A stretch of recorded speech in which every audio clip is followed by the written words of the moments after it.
أعوذ بالله من الشيطان الرجيم بسم الله الرحمن الرحيم ولله المشرق والمغرب فأينما تولوا فثم وجه الله إن الله واسع عليم وقالوا اتخذ الله ولدا سبحانه بل له ما في السماوات والأرض كل له قانتون۔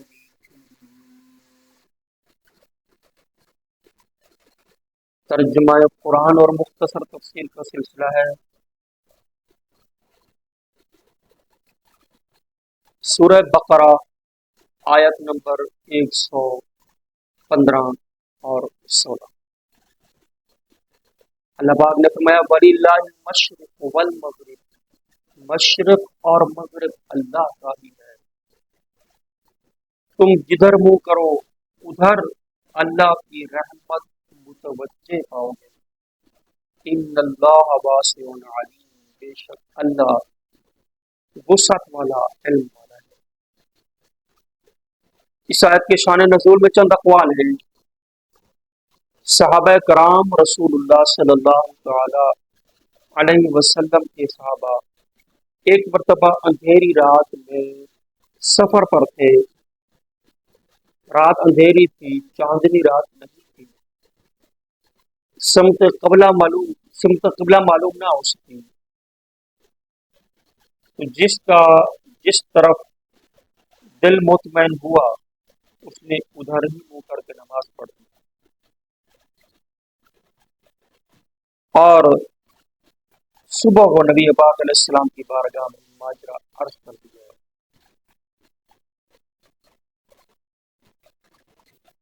تو یہ آیت مبارکہ نازل ہو گئی۔ اس سے ایک مسئلہ معلوم ہوا کہ جب جہت قبلہ معلوم نہ ہو تو پھر تحری کی جائے گی، یعنی سوچ بچار کرے، جدھر بھی دل مطمئن ہو ادھر منہ کر کے نماز پڑھ لیں، نماز ہو جائے گی۔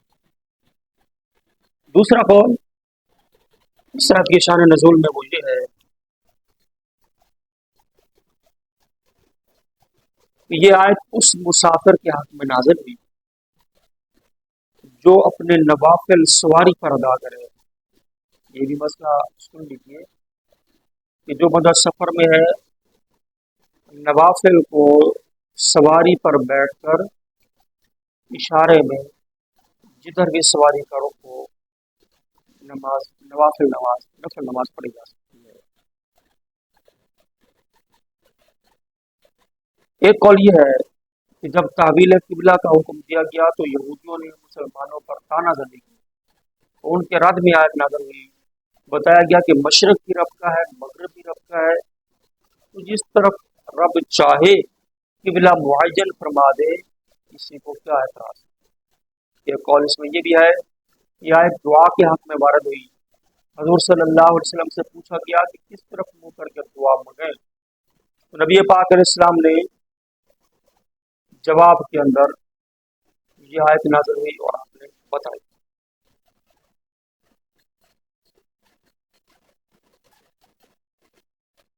ایک قول یہ ہے کہ جب مکہ خانہ کعبہ نبی پاک علیہ السلام اور آپ کے صحابہ کو نماز سے منع کیا گیا کہ وہاں نہ پڑھیں، تو پھر اللہ نے فرمایا مشرق بھی رب کا ہے، مغرب بھی رب کا ہے، جہاں بھی نماز پڑھو منہ خانہ کعبہ کی طرف کرو گے نماز ہو جائے۔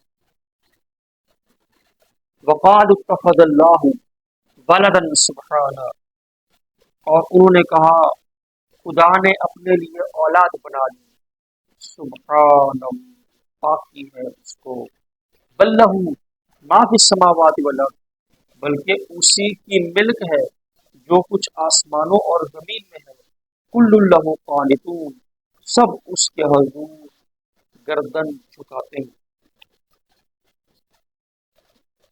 اس آیت کا شان نزول یہ ہے کہ یہودیوں نے حضرت عزیر علیہ السلام اور نصارہ نے حضرت عیسیٰ علیہ السلام کو خدا کا بیٹا کہا۔